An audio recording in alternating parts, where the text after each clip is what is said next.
It's another hot day for sure. So we're back with this Priority 600X second generation build. So the first thing I'm going to do, I'm going to take these wheels off. Still messing with the wheels. I know yesterday I put a cog on the back and I found the front one yesterday, but I can't find it today. So we're going to redo that one. But what I did find is this thumb shifter that I had from, I think it's this guy is a cinch like the cap there for the spider gears. It goes on the gearbox and then it goes up to this thumb shifter. So we're going to be using that one for this build.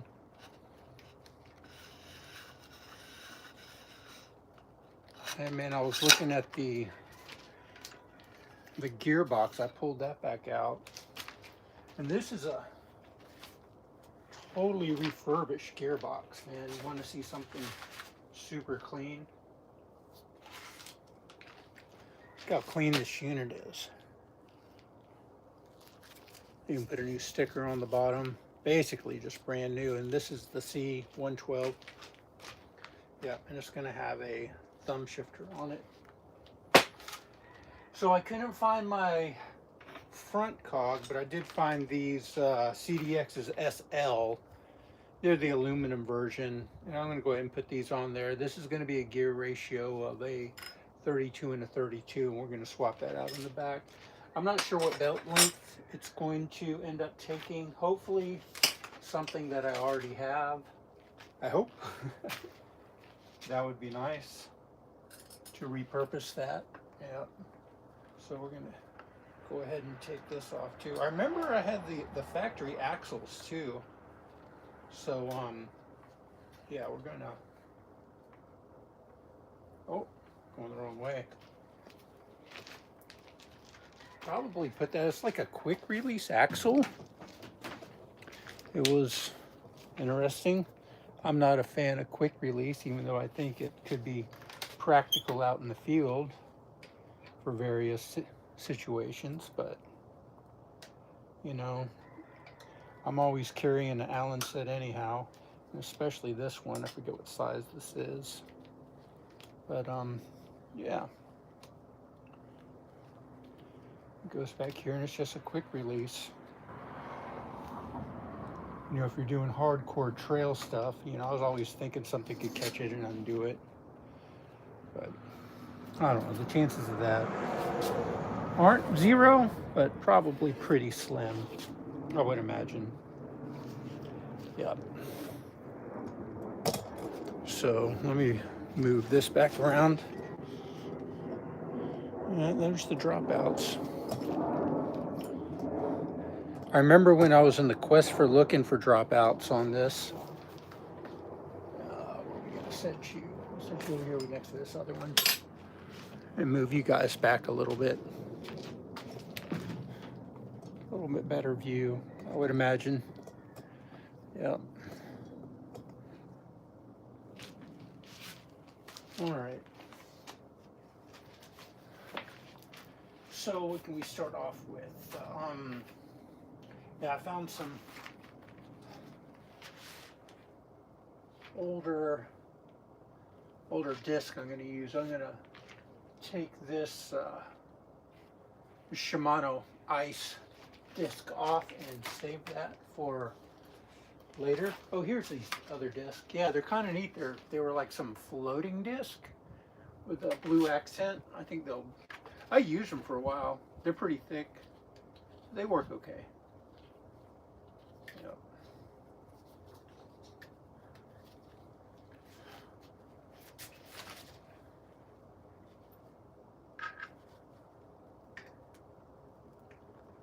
Yeah, we'll take this guy off. Oh, you kind of come from old shade tree mechanics, so anything that's round like this that you kind of torque. Oh, there's a little spider. Oh, spider. Always kind of go in a cross pattern just out of habit. of untorquing and torquing. I mean, it makes sense in a way, but I'm not sure if it really even matters all that much.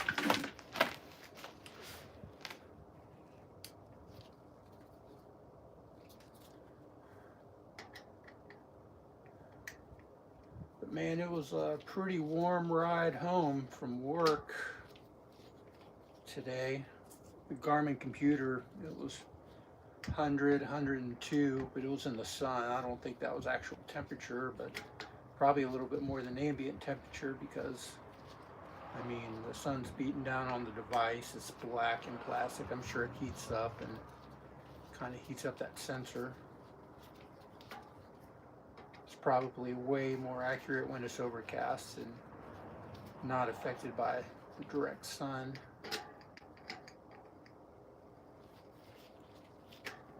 But nevertheless, we are in a heat warning here, even though the rest of the nation would probably laugh at a heat warning in the PNW. Be like, yeah, you think that's hot? You come over here. But, I mean, heat's heat. Most of the time the weather around here is pretty nice. I like it anyhow. It depends on the type of person you are, I suppose. Get all those out now. Yeah. Backyard mechanics.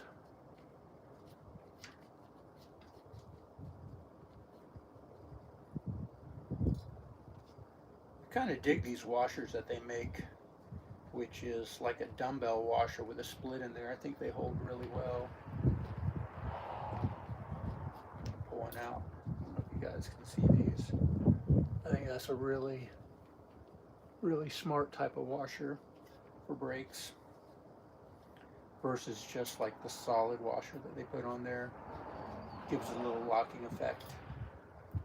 They actually have it labeled too, top and bottom. So on the top they have a little split with it, like a tensioned bend facing upward that kind of grabs hold of the bolt.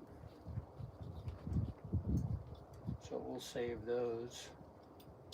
And, yep, pull that guy off. All right, there's that wheel. We'll come back to that. Now we're going to go to the other one and put that other cog on. Let me put this up real quick. I'm hanging these up.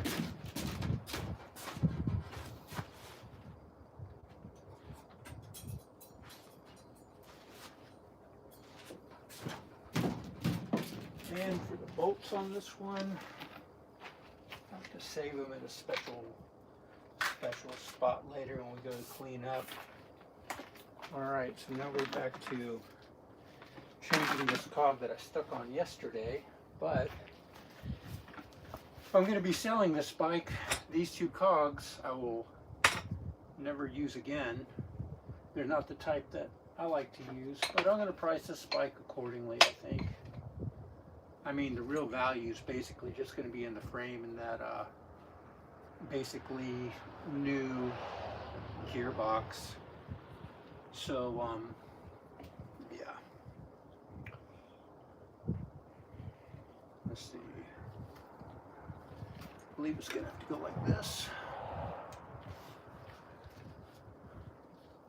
And I still have that on there, yep. We'll put that guy on there.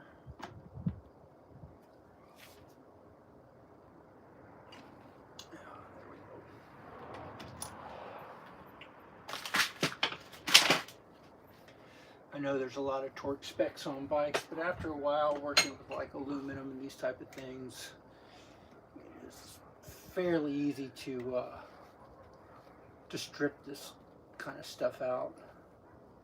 So a good snug and you're more than likely going to be okay. Definitely over tightening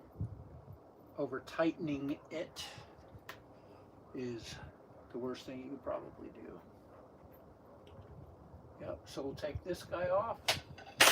And this is a HD like 9 spline basically. So we're going back with a, what was on there? That was just a 30. I remember I had the front one yesterday too, man, but like I can't find it in stainless. But black will look good on this, black and black. And like I said, I'll never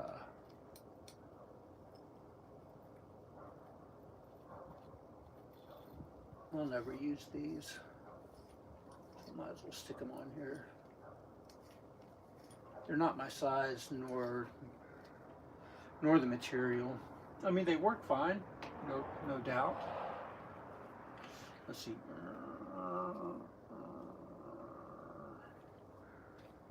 Let's see. I'm going to be tightening this way.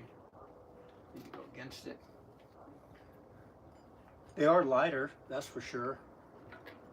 But my experience with the aluminum cogs is they do tend to wear out a little bit quicker.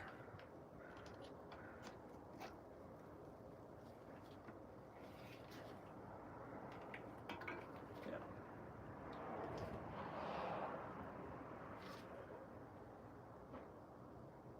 All right, that ought to be good. Maybe just one more check. Yep. That should be just fine. Should we go ahead? Well, I don't have the bolts ready for the brakes, but what we could do now is start working on the pinion. Well, since I have that right here, I could go try to find my bolt box and stick the brake on. There probably should be enough adjustment on there without any washers, maybe a thin little washer to go on there on the back side just to push it out a little bit, and then we'll lock it up with those brakes. These are I'll probably end up changing these valve stems too. These are those kind of expensive high pressure tubeless valves, or high flow rather. I really like them. They work super good. They don't clog up like your regular Presta valves, but the problem is that you can't put fluid into them when you need to recap it, which I try to do about every quarter year or so, is to add a little bit of the tire goopy to keep them, because that stuff dries out after a while. Yeah, but I'll probably end up changing those valves, and I'm not sure about these tires. For the type of riding I do for commuting, these are the Marathon All Motion. They're pretty good. Both these tires have plugs in them, but the tread's still good, and you know, for commuting, I think they're awesome. I'm not a fan of dealing with tubes, that's for sure. So let me go get my bolt bin, and we'll stick those stick those brakes on.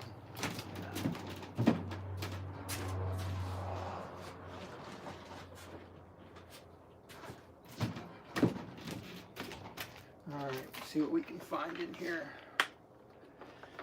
These are those small little hex bolts. And yeah, there should be plenty of them in here. There's one. No, that ain't one. Two. Three. Nope. Four. Five. And we're six. And there's six. All right. We can dig for the other wheel here in a little bit. If you guys ever do deal with Pinion Gearbox, I would recommend getting their little accessory kit, man. That thing's come in handy. It's kind of expensive, but you know, those are some proprietary parts that you just can't find anywhere else.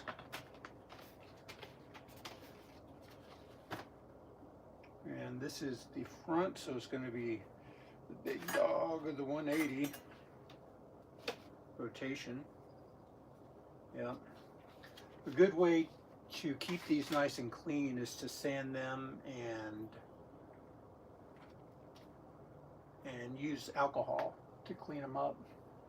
I'm going to try not to touch it with any of my greasy little fingers here, so hold up just a bit better.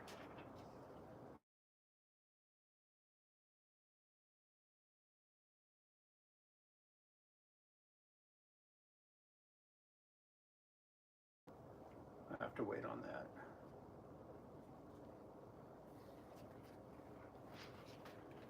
I think that was another company that I was like looking into perhaps getting a frame built. I think that was Carver actually. Carver frames. Like they do kind of custom builds, but again, all they do like is, oh, wrong tire. Yeah, this is the 180 that goes in front. You know, they basically just deal with the cats down in China too. All their stuff's made in China. The one I'm riding now, the frame, you know, it was like a little bike, titanium bike company, and you know, they kind of seem humble and all that, but come to find out, yeah, they do the same thing. You know, they kind of design it, send it to the cats over there to build. So I wish I would have researched that a little bit more, but I'm stoked with what I got, even though I spent a bunch more money on getting it. But in the world of bicycles, man, it's to me it's really good to have parts that are accessible, especially for like dropouts. You really want to be able to have a let's see, rotation is that way. The tire is in front on that side and it's rolling that way. Yep. To have accessibility to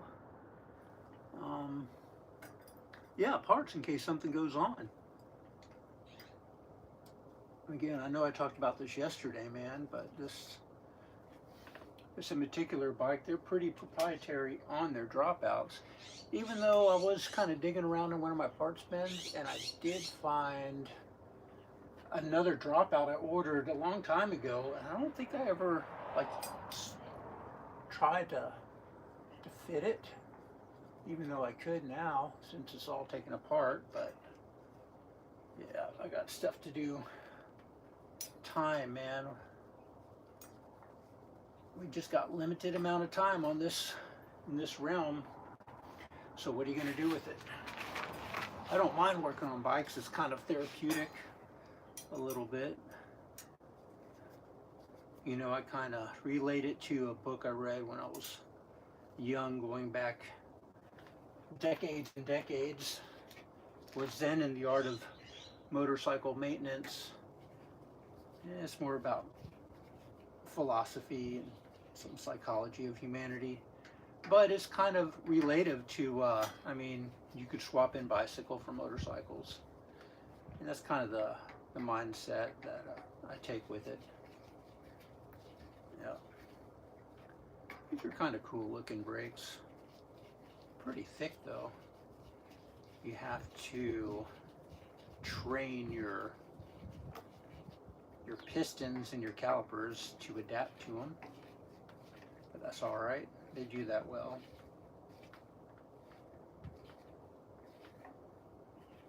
Suppose I should be putting washers in here, but I could do that later.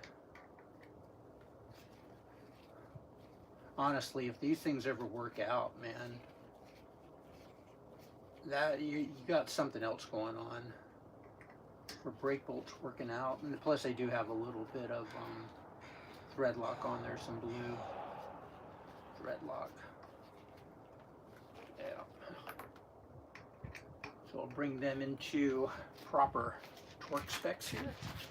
Let's torque it properly to, I don't know, how about 10 nanometers. Oh, what does it say? Bolt torque. 55 inch-pounds or 6.2 nanometers. All right, we'll go with the 6.2. How about that? a little cross, get them all snug. I actually do have a torque wrench, like a one that only goes up, I think, to like 20 Newton meters. It's kind of a lightweight one. It's meant for like carbon fiber components. That now, if this was like carbon fiber, I would definitely torque it to proper specs, because that's just a whole separate animal on its own. Yeah. All right. There's that one. Yeah, but the valve stem on these two wheels I'll probably change out just to a regular press stuff and keep these guys or spare. I'm not even sure, man. I got some, who made those new ones? There's a new one that screws into the Presta cap that's supposed to be another high flows, and I was interested in using them also. But yeah, we can do this one too. I just gotta find a,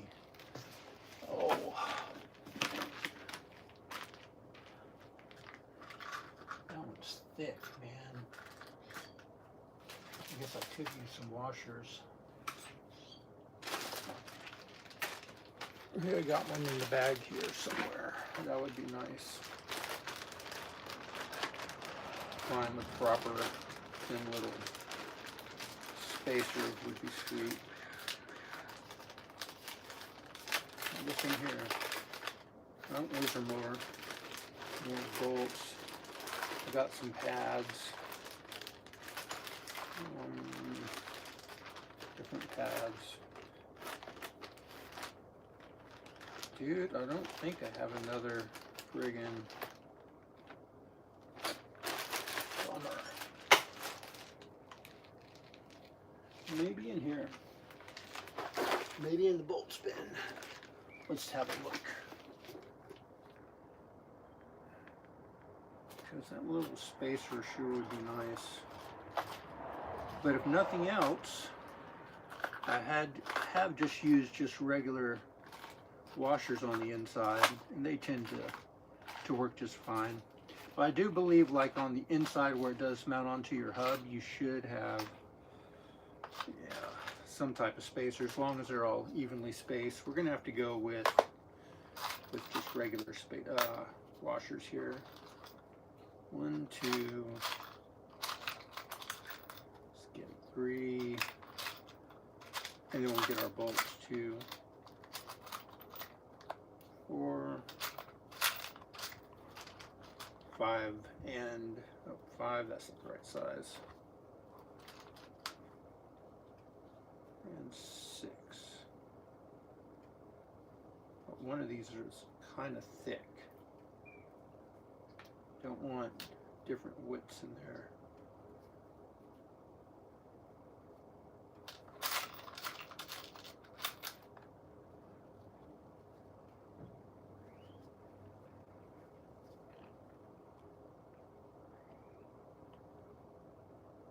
Okay, I got a couple that aren't the same.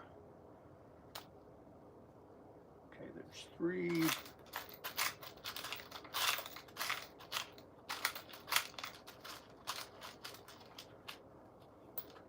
Yeah, it's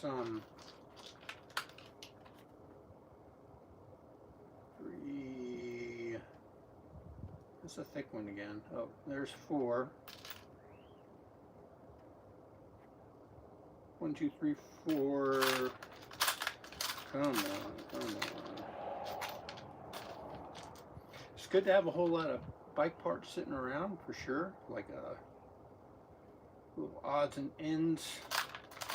But if you can do better than me and keep them organized into exactly the right ones, man, you would be way ahead of the game. That is for sure, dude.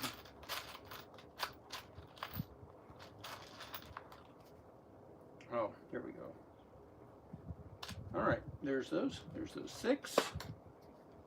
Hold on to them right there. Please don't spill. This one's going to be a little bit tricky trying to get those in. So now we got to find 6 more of these little Torx break. 1, 2, bolts. You know, we'll get that on, and then we're going to get to putting on the,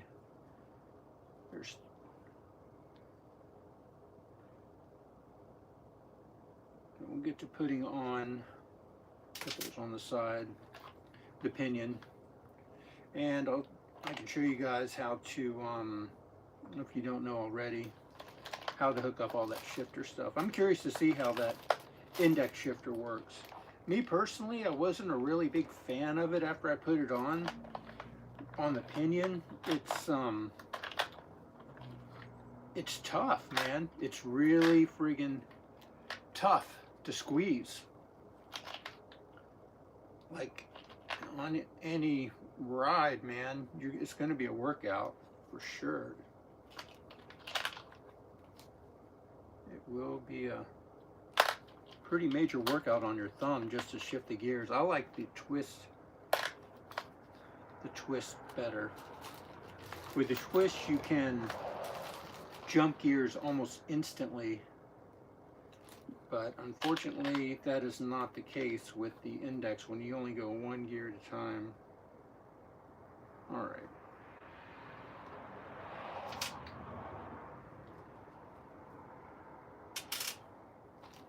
I think I'm missing one. Some have like a security thing, security head on the Torx bolts, and some don't. Some are like hybrids, which you could run either Torx or Allen on. Oh, there's one. It was in the wrong box. Okay, we'll just run with them right there. Put that on the ground because I spilt that before and it sucked, man. All right. Don't want to touch the outside. Yeah. We'll get this guy on. That way we don't have to mess with it later. We'll do a proper one. All right, there's that. Stick a washer on. And I better put these down or I'm going to spill them.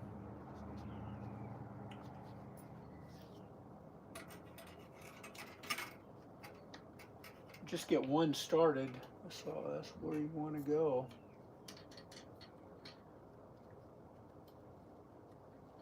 And everything else kind of falls into place, but I will say it's going to be a little tricky. Dude, that guy isn't screwing in right. It's going to be a little tricky with these washers on the inside.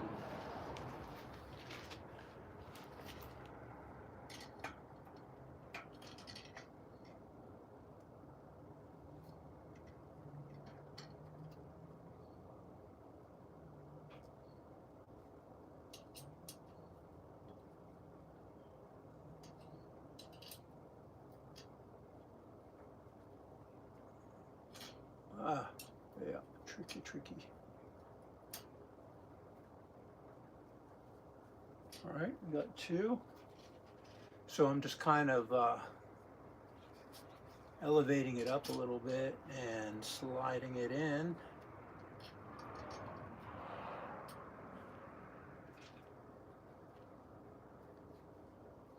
And we'll put the nut in there.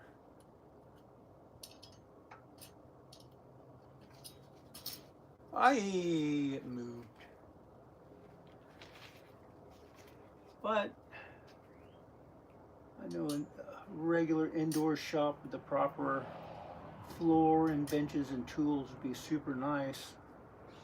But this is kind of good practice for field repair. Let's say you are traveling in the middle of nowhere, or you know, you have to improvise.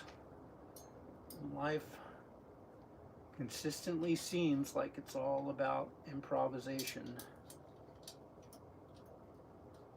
You know, if you want to make God laugh, tell him your plans, right?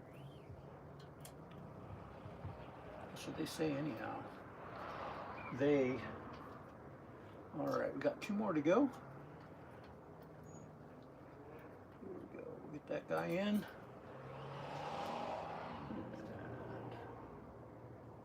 yep, that one's proper. But I was trying to think of what a good price for this bike would be. Try to ask for it. I don't know if you guys got a suggestion. You can put it in there. I've seen priorities used for the low end, $2,000-ish. So I'll probably come in at a low ball with this build in particular, probably like 16, take 15. But in the frame and the pinion, to buy a pinion's almost that much now. You want to buy one. There's only a couple distributors here in the US that sells them, like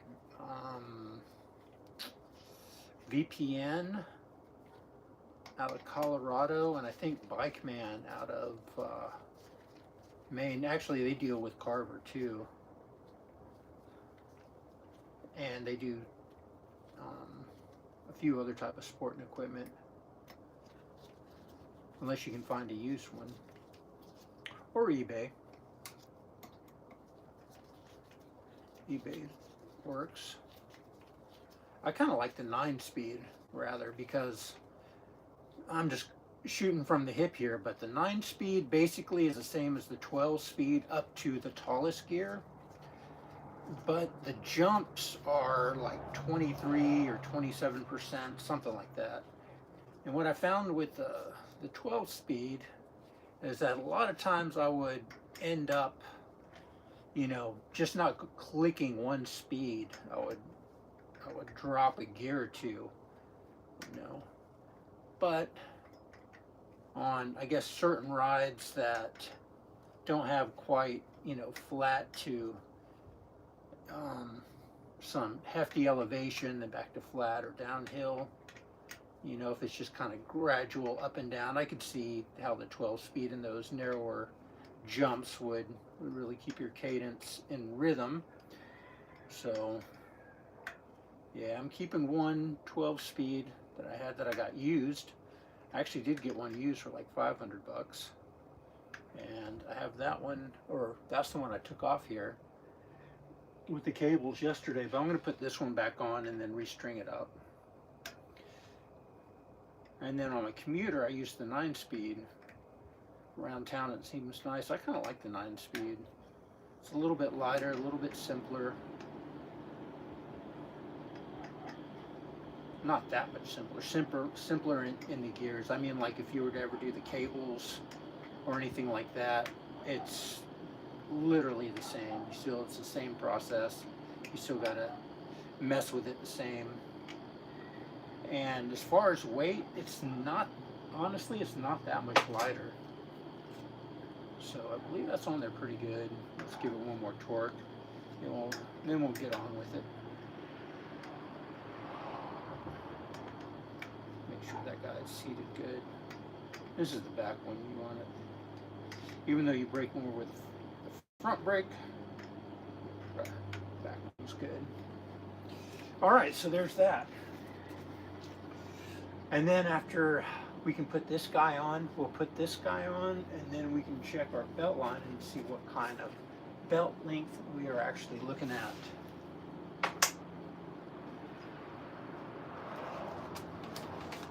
And, oh, that's pretty. It's a pretty unit.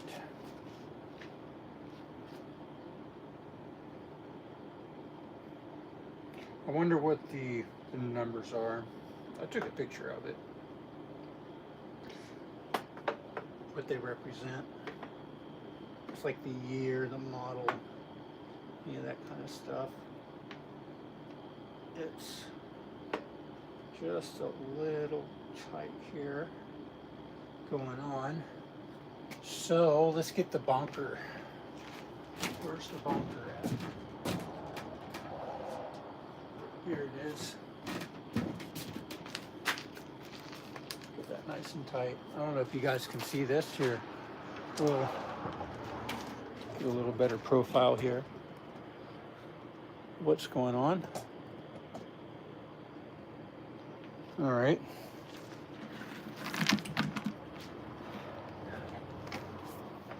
I don't have any screws in my hand because more than likely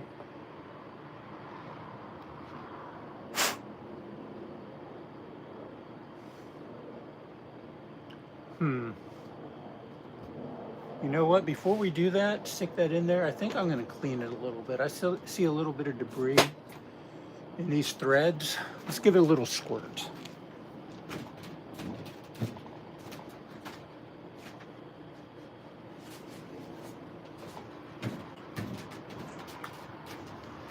I really like using brake cleaner. It dries good. Cleans stuff out really well. And the green one right here, this is automotive, is supposed to be a little bit more, whoa, environmental friendly.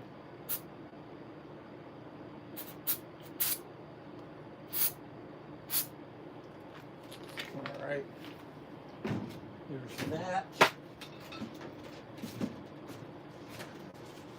And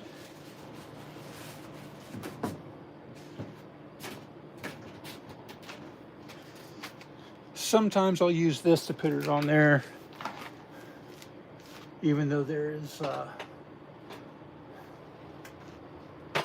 just for electrolysis to keep it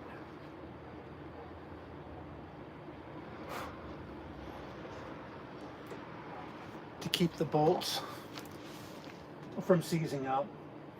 Seizing up in this area right here sucks, dude. It sucks. Oh, I was like, where did the gearbox go? Here it is. All right.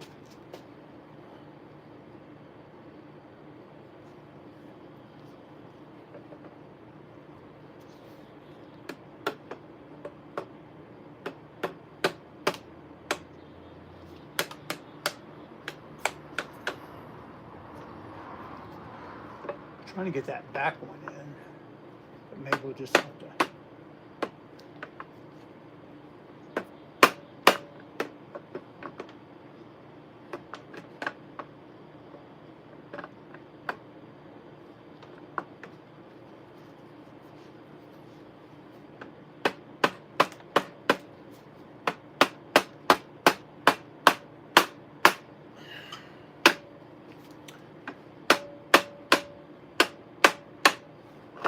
Whoa, maybe we'll try this front one.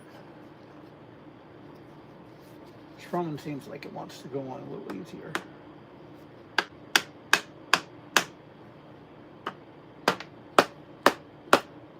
Yeah, it definitely does.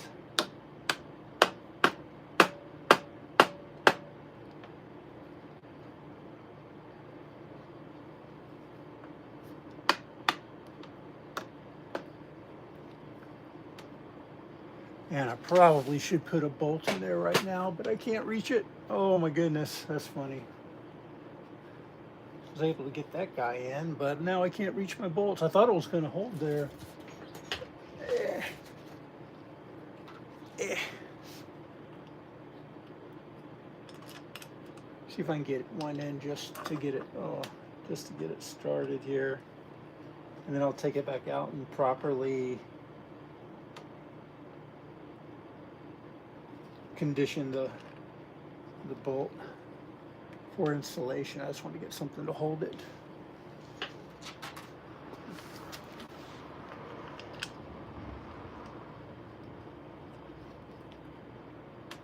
Ooh. All right. Yeah. Just give that one little turn so it doesn't back out.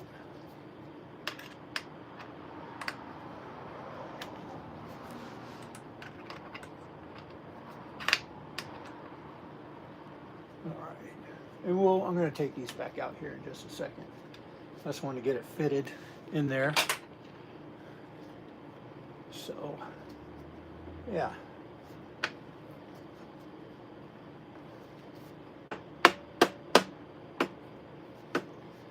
Don't hit my thumb, dude. Don't hit your thumb, bro.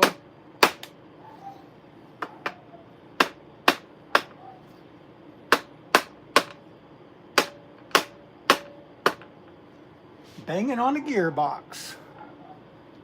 Banging on the gearbox. Let's see what's happening on the other side. So yeah, honestly, the only original part on this bike is the kickstand. But I did replace the bolts. And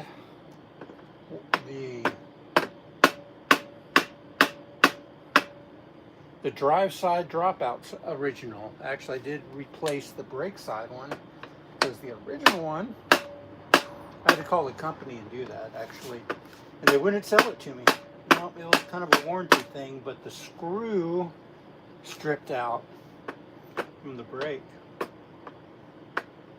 This guy's being a little booger, man. There we go. There she is. Nice. Nice and tight. Let's get that middle one in. Get these bolts over here a little bit closer.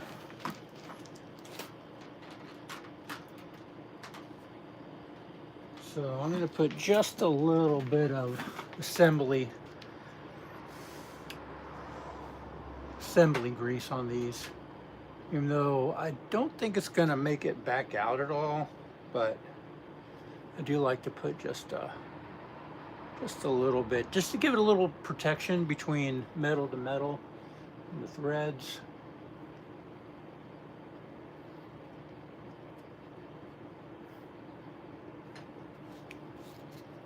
Get this guy started. And then Pinion, that's only like 10 pounds, Newton meters you're supposed to put on these, which isn't a whole lot.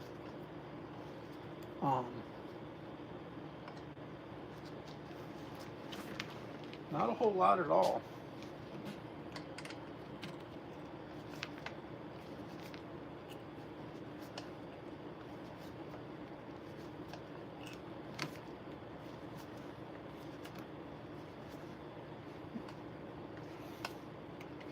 But there's a certain feel for aluminum and threads, I think. Once you twist enough on them, you kind of get that. Once you mess up enough, you get a good feel for what it probably should be. Go to the other side. Get this guy going. All right.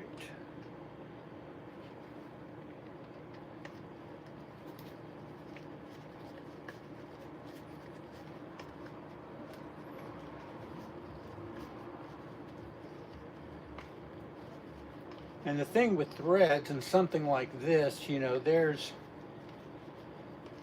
you can bolt them and unbolt them quite a few times before you reach its threshold. But the caveat to that, I personally think all threaded material does have a threshold for the amount of times you can actually mess with it.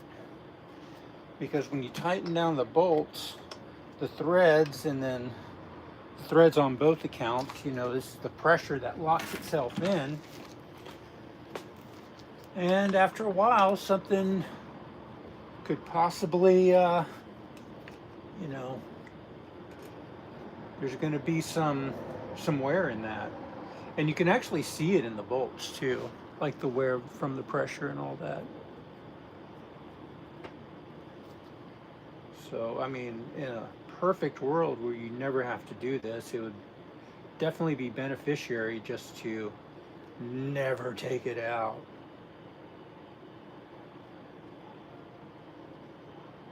But unfortunately for somebody like me, man, I like to tinker too much to experiment.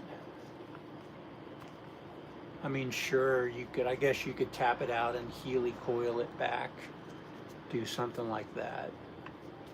But now you're getting into like messing with the, potentially, I guess it would be messing with the structural integrity of it, because like you could try to torque it and torque it back out or whatever, and I guess the potential you could have for the Healy coil to slip or break or do something weird. Yeah, there's that one. Nice. And I'm just setting these. Since I'm on this side, we'll go ahead and get this last one in here. Just give it a little bit of love right there.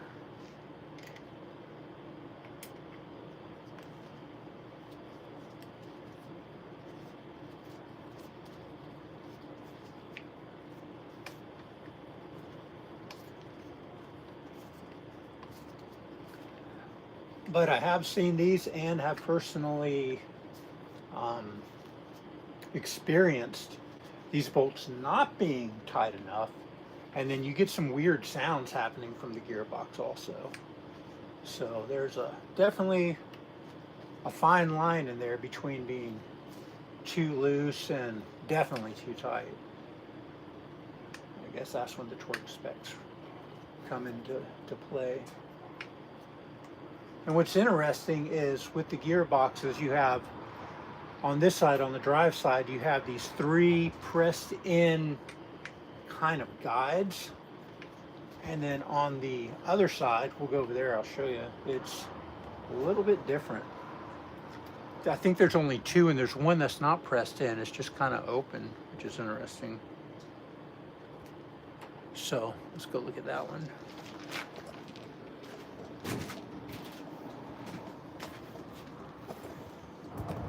Yeah, I don't know if you guys can see it, but like, oh yeah, so this one isn't pressed in, or neither is that one. I'm not sure the reasoning behind that. The center one is. It's got like a stainless collar pressed in to the through bolt, to the through fitting. But these don't. Uh-oh. They don't seem to be lining up. Give it a little love tap here.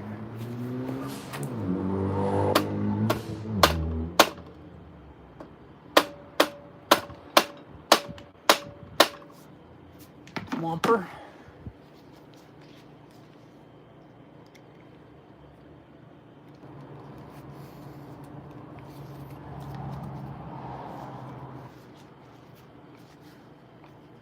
There we go.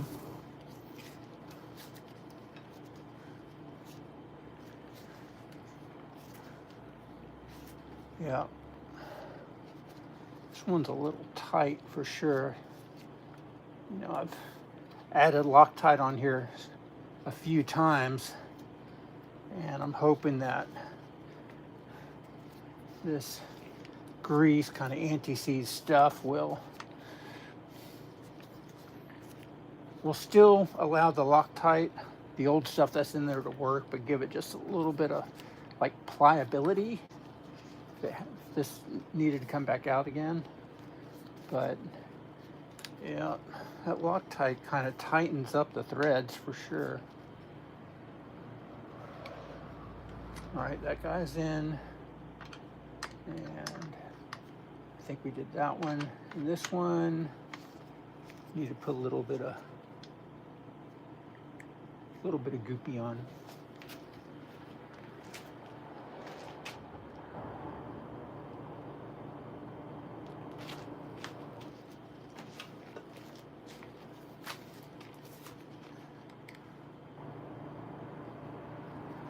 So when I got this guy back, man, it's literally been sitting in a box, this 12-speed. I think I don't know, just my opinion, the way I like to roll, if you're going to be immersed in the world of gearboxes, especially like Pinion, it may be worth it to just have an extra on hand, or try something else, like a 9-speed and a 12-speed, or maybe even an 18-speed. But I've seen a lot of cats with the 18-speed be like, I want to go down. That's a lot of steps, man. And then the P line, which has the aluminum body, it's a little bit heavier, definitely a nicer finish, but it's heavier, and 18 speeds is a lot, man. I mean, the gear ratio between the 9 and the 12, like the 12 speed, this is called a 600X because the 600% gear ratio, but honestly, the 9 speed is like 560, 570%, something around there. Gear ratio was still friggin' a lot, man. I mean, just a couple times on the very high end, I probably could have used like a higher gear, but all the lower gears are still there. But again, I'm not one for just going crazy fast downhill anyhow. I mean, the highest gear on flat ground, I can barely keep up with unless I have like a tailwind. A strong tailwind. All right, we'll go around the other side and start tightening them up. They're snug right now.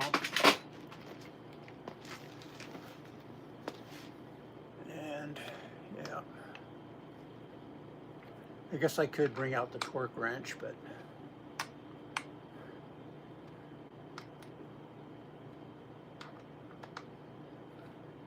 we're going to go with the internal torque wrench here. Just keep going around with it.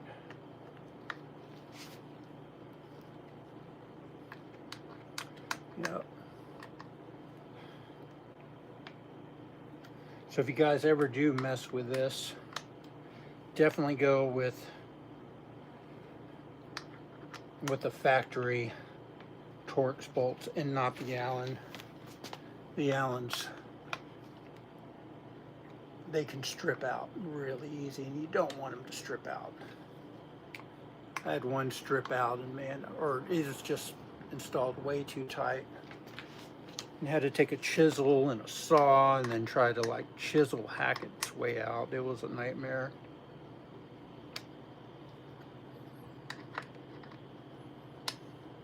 Almost like doing a like your oil filter, man, just hand tight. Hand tight.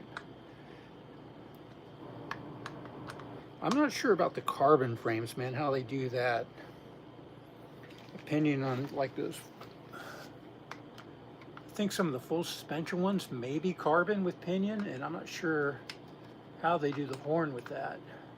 If it's metal, titanium, I doubt that it's friggin'. It'd have to either have some inserts if it was any other material, but yeah.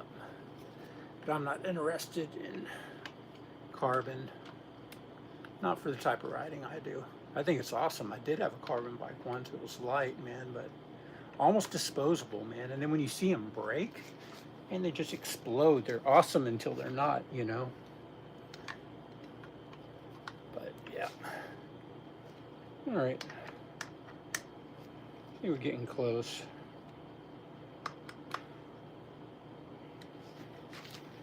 I feel safe. Yeah, that one's good.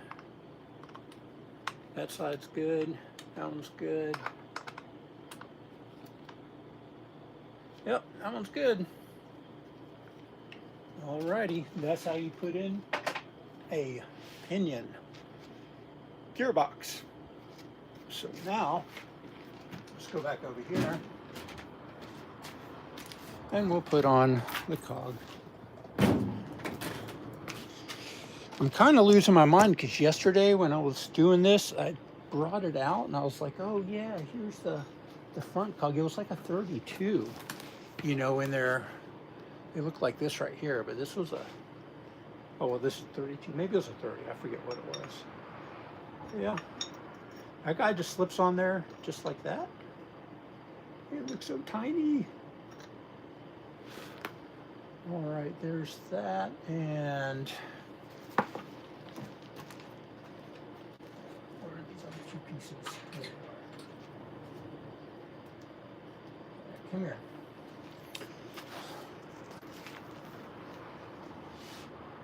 Yep, so there's nothing else that goes on there. Literally, this guy slips right on. There isn't any type of spacer or anything you use. Then you have a washer that goes down, and then you have its own proprietary lock ring. And the lock ring, and then the crank ends are standard thread, unlike your pedals. So you don't have to worry about, well, no, they're not. My mistake. The lock ring has directions on there, so it's opposite, so tighten. So that is, you gotta remember that. Listen to what that says. So it's lefty tighty, righty loosey for that guy. And since it's fresh, you know what? I'm just gonna give it just a little love for those threads before I really get down on it. Just give it a little paint here. Oh, don't fall off, yo. Oh man, my brush just got glopped in there, dude. Those little paint brushes are, I like to use them.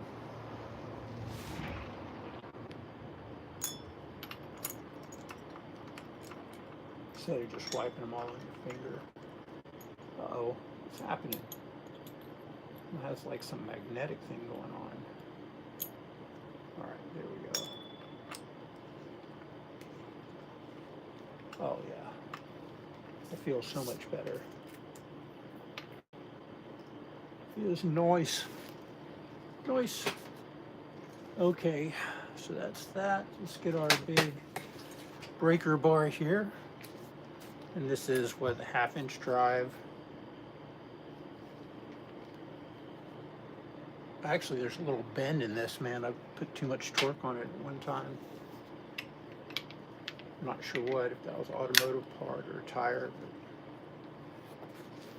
But... Okay, so yeah. Put this guy on. Latch it up. That guy there. Main thing is try to get this belt on the teeth and to the center as close as possible. I'm not very getting much leverage like that.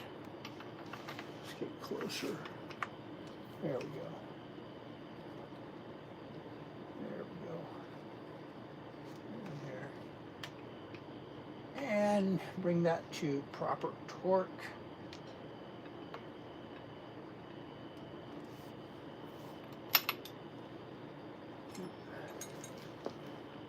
Should be good. Alrighty then. So now, if you ever wanted to take, that's one kind of big deal. Once you stick the cog on, man, it's just, you can't take off the gearbox. Kind of sucks, but it is what it is. There's something in there. All right, so at this point, I suppose, before we mess around with the cranks and everything and do the brakes, I guess I can throw the back tire on. And yeah, this was that the right exercise? Is that the one that came with it originally? Yeah. Yeah, how odd is this right here? A friggin' quick release axle, yo. That's pretty nuts. I took that off pretty quickly when I got this bike. I was like, nah. But I could see the utility of it, for sure.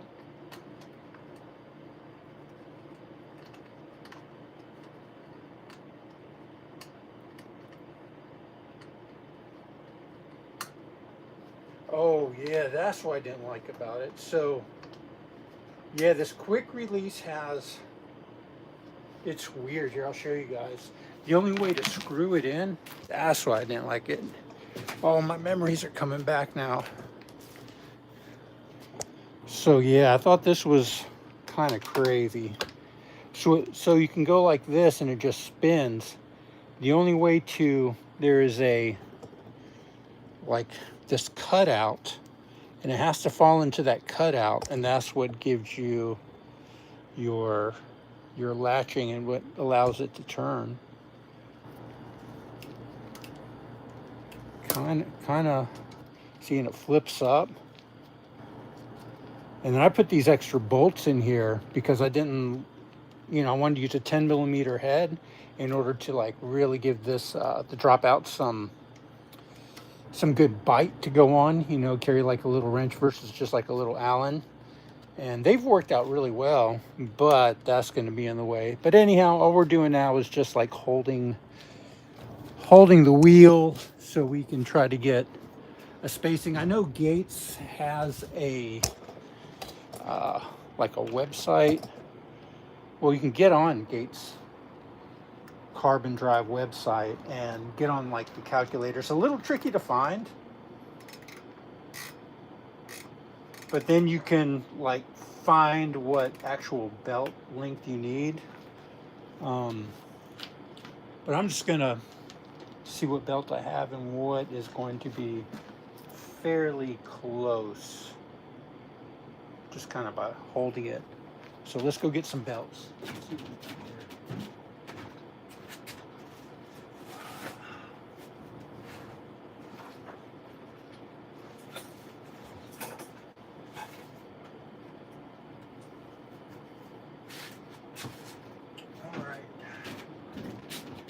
Now, I think a 120 came off. I know it's not going to be a 120. Hopefully not a 118, because I'm trying to get all my builds now to like a 118.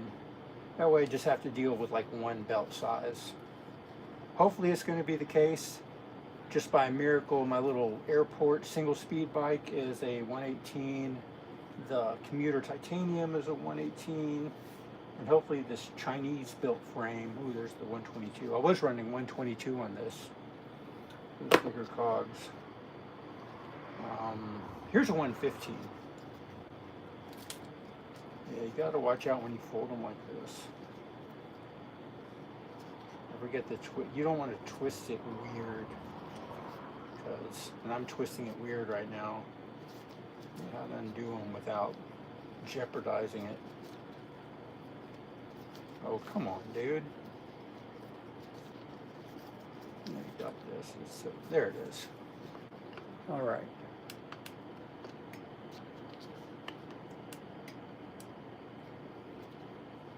And that's a brand new 115.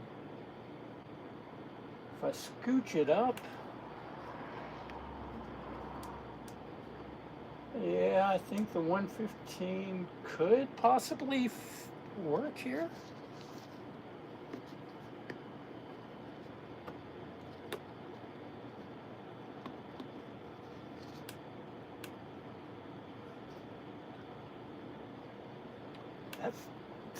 That doesn't feel like it's sticking right.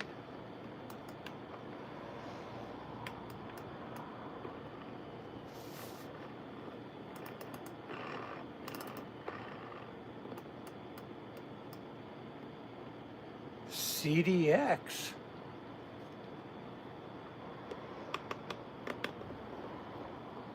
What's it catching on?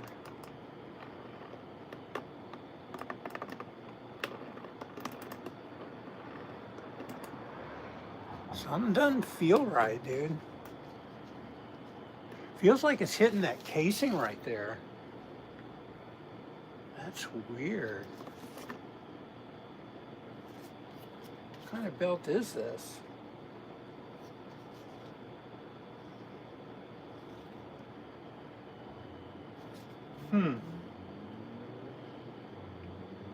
Okay, I thought these were all basically the same. Carbon belt. CT, carbon belt. That is weird, dude. It's like,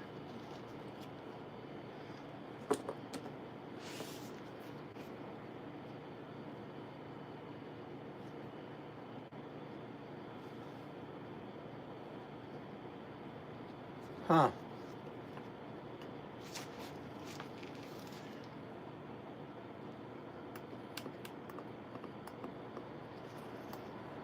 Maybe it's because I'm pulling it out to the side like that. It needs to be on there. Well, we'll give it a go. So 115. Yo, Dirty Spoke bike we have here. All right. Dirty Spoke, you have a Priority 600. Right on. Right on. So, yeah, let's drop the wheel. Let's split the frame and let's try this 115 and see if that is going to work. I think just because like these belts do not like any at all side motion to them at all. They definitely, that is one caveat to this system, is the belt line, aka chain line, needs to be pretty much spot on. Yeah. And again, this kind of breakaway system is, I think it's all right. It's basically just a regular, well, it's not a regular.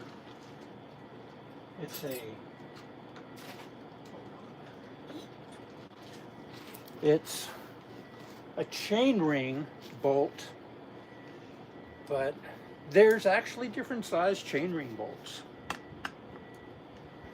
So, yeah, you get the proper chain ring bolt. But what comes with it, it's not bad. I ended up changing these out to some stainless ones. But, like, when I contacted Priority, it's like, oh yeah, it's just a standard chain ring bolt. Well, there isn't a standard chain ring bolt.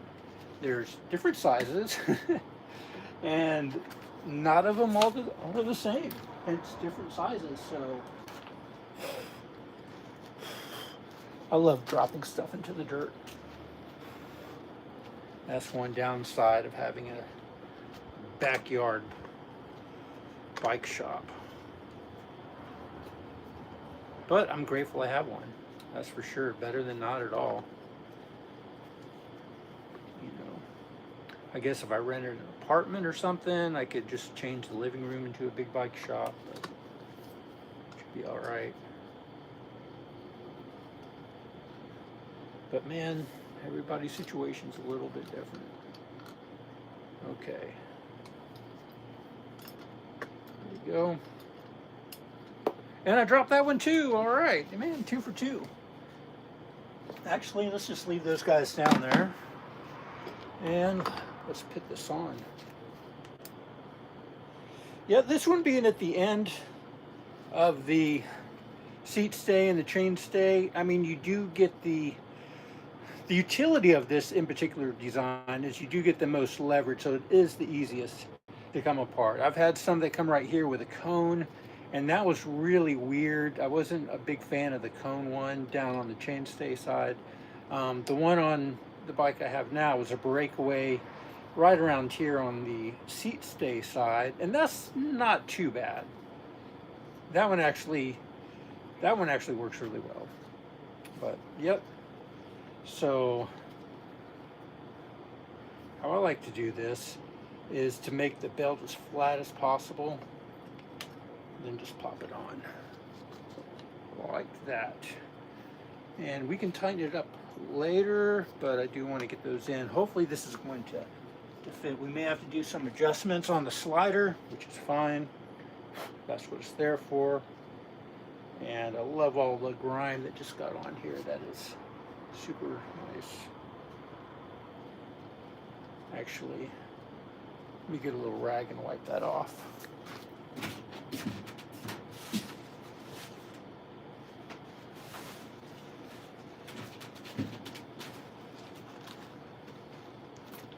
know what? Let me give it just a little squirt down here, and we'll clean them up.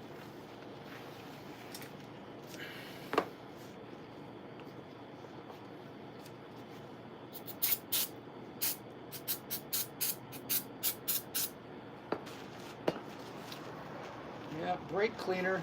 Woo! Get a good sniff of that, man. Oh yeah, that works pretty good. I go through a lot of it because, like, I drop a lot of bolts here in the dirt. unfortunately. Try not to, of course. This one's a little bit. But that cleans them right out, man. Most definitely does.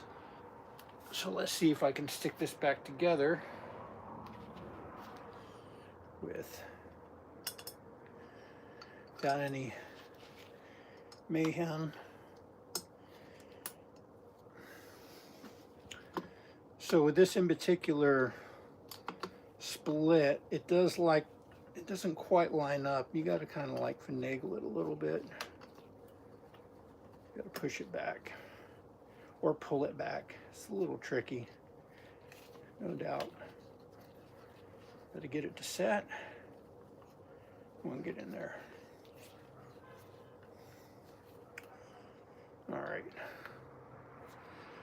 I'm just going to put the one in right now because all we're doing is just testing to see if this actual belt length is going to work. I hope it does. Oh, like I said earlier, what we're probably going to have to do is let's do that, because I don't want to be holding all that and then these are back too far. So let's break those apart and move them forward.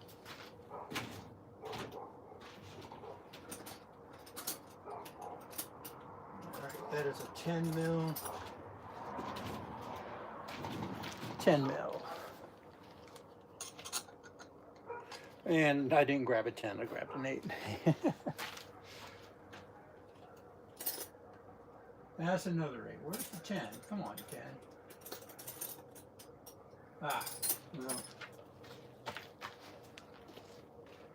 Here's a ratchet 10. It's supposed to be anyhow. I don't think the ratchet's working out much. Yeah, we'll loosen that up. Loosen it up over here. And then we're going to back out that one all the way. And we'll get it as loose as possible, because then we can always tighten it up.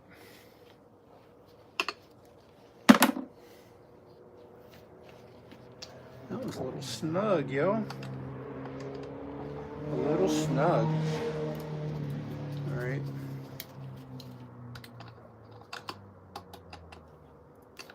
There we go. Yeah. Why do you got to be like that, huh? This one's loose. Just back that one out all the way.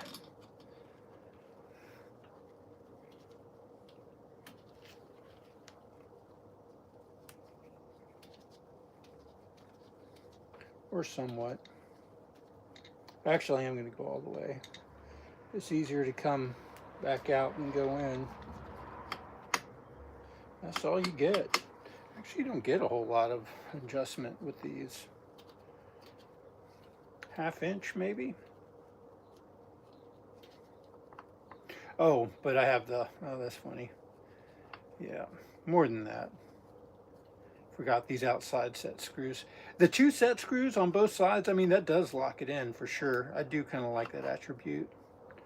No doubt. You don't see... Actually, I haven't seen any other sliding dropout systems with the double screws. Because with the gearbox and belt, there's a lot of torque there, and your wheel ends up pulling to the non-drive side. The front of the wheel ends up kind of tilting to the left because of how the torque is. All right. Hopefully this straightens it out. Is that going to straighten you out, dude? Ooh. That's friggin' tight. And that's all the way in, dude. Not too terribly tight, but that's all right.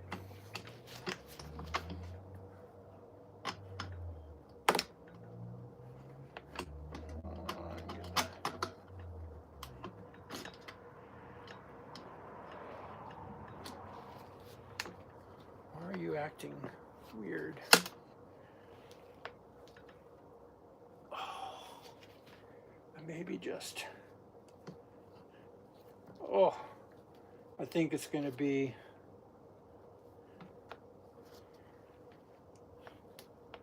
just, oh my goodness, it's just so close from going in. So close.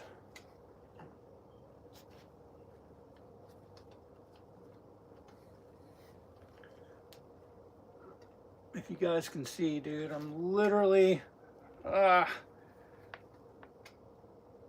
about, here, I'll show you. You can see how close it is. I don't know if you can get in there and have a look, but you can see where the axle is. I mean, it's, I don't know, a couple millimeters. I could try to pull it, but I don't think that would be proper. I mean, it's all the way forward, both ends. I want it to work. I want it to work. A 115 would be good, because then we got I think the next size up is like, I don't know, an 18 or something. Of course, it'd have to be an 18. I want the 15 to work. And I don't have any other cogs I could change out to make a 15, like anything kind of smaller. So I want that to fit. That is a bummer, dude. Well, yeah, even if I really torqued on it, that's not happening. So that's that. I might have to go back to the drawing board. I really don't want to have to order any more stuff. I'd like to get rid of some of the stuff that I have and utilize what's around. So that's why this is tinkering with it, to see what's going on. Let's, we can go back and check belts. Bummer, dude. That is a bummer. One size or another smaller. A 30 on one end of the other. And I thought I did have a 30, but I don't. And that was a 115, a 113, of course. Smaller. What's this one? A 122, way big.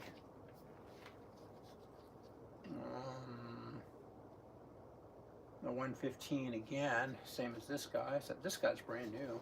I wonder if that older one would have been stretched. I doubt it. These don't stretch. A 111, tiny.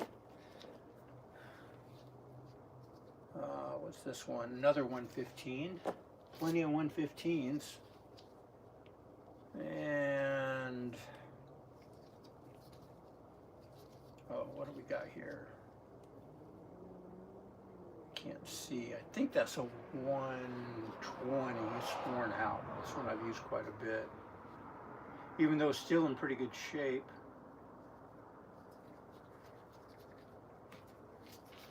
Let's see how it compares.